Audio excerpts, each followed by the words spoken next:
You mentioned the LSU 2025 recruiting class and the possibility of adding another high-end player with the number one interior offensive lineman in the country, trending towards LSU out of Mobile. What's his name? Stewie DeMar. Wait, who are we talking about? Yeah. You talking about the offensive lineman? No, the interior offensive lineman. Micah DeBose? Yeah, DeBose.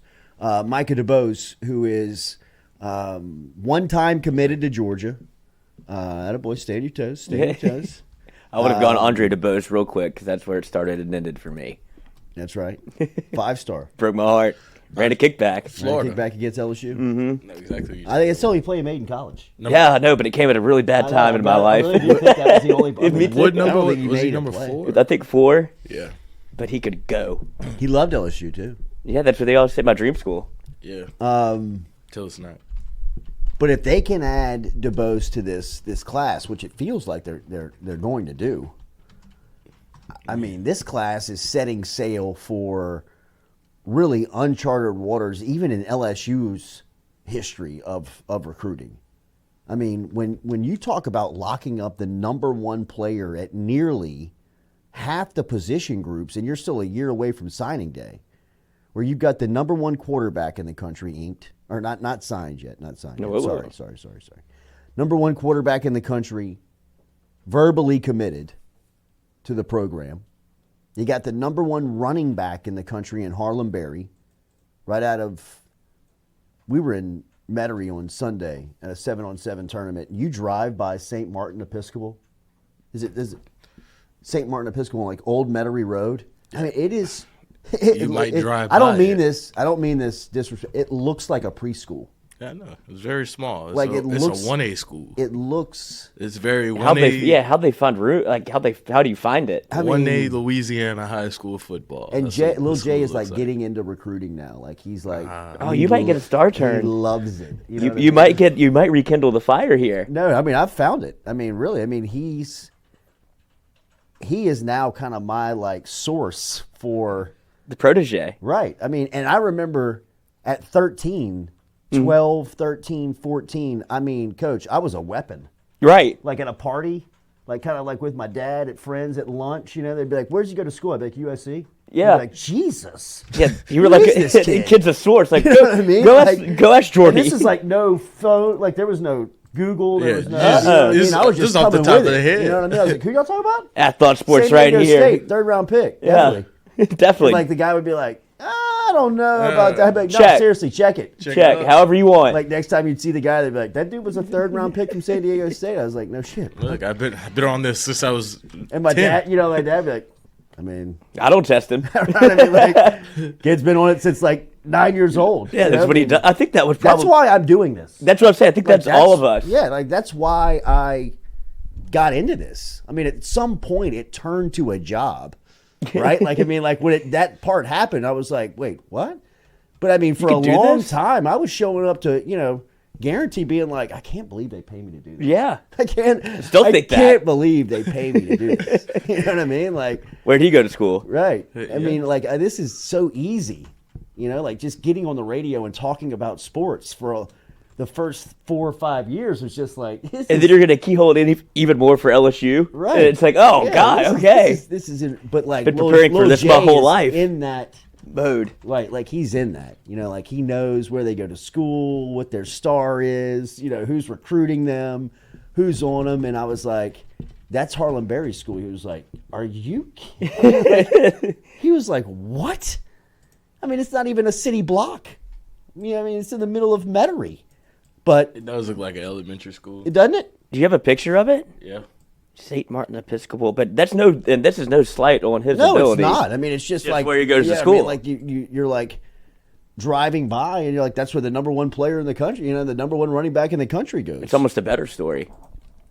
Oh, speaking of, when I went on the fishing trip, drove right by St. James, our old stomping grounds. Oh, okay. So I was like a point of reference. At least I'm not totally lost. I could go back and. There's some holes in the walls over there. Yeah, maybe Shaz wants to. Reconsider Tulane. Not by me. Yeah. Yeah. No. I was snoring. I have nothing to do with these holes in the wall. I wonder if they still have the couch. The couch was very nice. Look, the couch looked like it had been there for a while. That's what I say. That couch has seen some things, and heard some things, Yeah, I mean, that and was hidden some things. That was a spot. Yeah, You know what I mean? Like- you weren't the only one to have done that.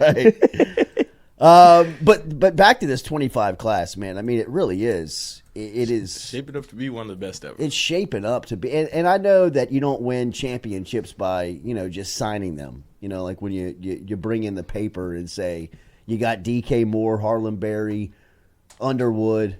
That's the school. I mean, that's the whole school. The football field. That's actually bigger than I thought it was because Yeah. I just saw the front part of it. All right, but that's the whole school. That's the whole And I'm school. almost positive that front part is a natatorium, like a pool. So like, Oh, the well, majority of the school is the school pool. I mean, this is nicer than Menard. Yeah, I mean it's nice and handsome for sure. Yeah. but, I mean, it's a private shout school out in to Metairie. Hanny. The house that Haney built. It's a Right. private school in Old Metairie. Right. Yeah. I mean, it's gonna be nice. It's across the airline, huh? Next to the Saints facility. Oh, all right. Well, Yeah, it is. It is. okay. It is. little Saints funding over here. Yeah. Oh, some funny. Oh, fell off the back of the coffer. Gail. Yeah, right. Passed the collection at Here, church. Yeah. We'll keep you. But LSU Kentucky tonight. LSU baseball back on the diamond coming up, and as we said, this class of 2025, man, It's beautiful. it's just goodness gracious, man. I mean, Well, and there's a lot of people in the chat that are asking, like, how do you hold on to them? How do you keep them in the class? Do you keep them in the class? And that's where I was going to go with it. How much do you think the 2024 season impacts the 2025 season? because you've seen this happen before where it gets a little- But I think when you have somebody like Keelan Moses, Right? who is a relationship builder, this is what I believe we as adults, and I don't mean like that they're kids, but just not around the age group of the prospects, of the players, really don't put a lot of stock into, is that they're friends. I was about to say. Like they think about your friend group when you were 16, 17, 18, 19 years old, and you were the one that was like, I'm not going. I'm not going to be there. You could tilt the whole ship. Yeah, I mean, and when you are a part of a group that seems to be as connected as this group is, like they have a true friendship bond building that is happening, and then you have this leader that everybody likes and respects in Keelan Moses, right? Because don't get it twisted, when they go to camp, like Moses is one of the top dogs, like out of all of these cats, right? When they get on 7-on-7 fields, I mean, has anybody seen the video of Keelan Moses checking Trey'Dez Green? 7-on-7? It was at Parkview last summer. I mean, Coach, he's in his neck. And you can see Green kind of go back to a basketball player a little bit. You know what I mean? Like, he's a football player. Keelan Moses is a football player. Yeah. I mean, I don't care what the ranking system says about Keelan Moses. Every football coach in America wants him on his team. And not because he's a dominant recruiter with a good personality, because he can play. That's it. And a lot of these guys listen to him and respect him first and foremost because he can play. He's got a cool personality, easy to like, easy to get along with, and he's a leader. He's just a natural leader. When there's that dude, when there's that guy, in the peer group that brings all of the friends together, and you get on the same page about accomplishing something, and you buy in, and you put the work in, it'd be tough to be the one that says, I'm going, yeah. Now, I'm not saying that it won't happen. Right. I'm just saying that it feels like this class is being bonded by some real kind of like, now it's becoming kind of old school recruiting where it's just a class. I'm sure you're going to have to work NIL deals out with Bryce Underwood. I'm sure there's going to have to be a little bit that you throw at people like DK Moore. DK Moore, even Harlan Berry to a point. I mean, as LSU centric and as in love with LSU as he is, he's getting a lot of respect and a lot of recruiting from around the country where you got to play a little bit of defense on him or for him.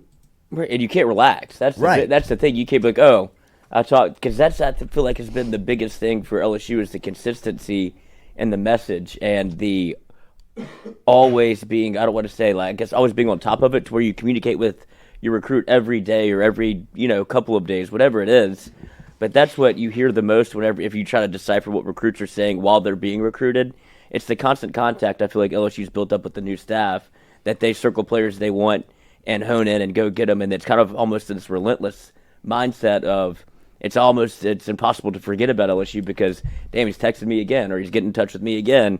And you feel kind of like that love as opposed to, and hopefully we get to a point where it does the pendulum does swing back and kind of autocorrect itself from what NIL was, where we got, and then where it used to be like recruiting and pageantry and you love the school. If you could find some sort of middle ground, I feel like that's at least would get you somewhat more interested in recruiting again. Because what happened with over the past 2 years, it just felt like, I don't know, throw money at them. And then so like it became that was the excuse if you didn't get a guy, and that was the reason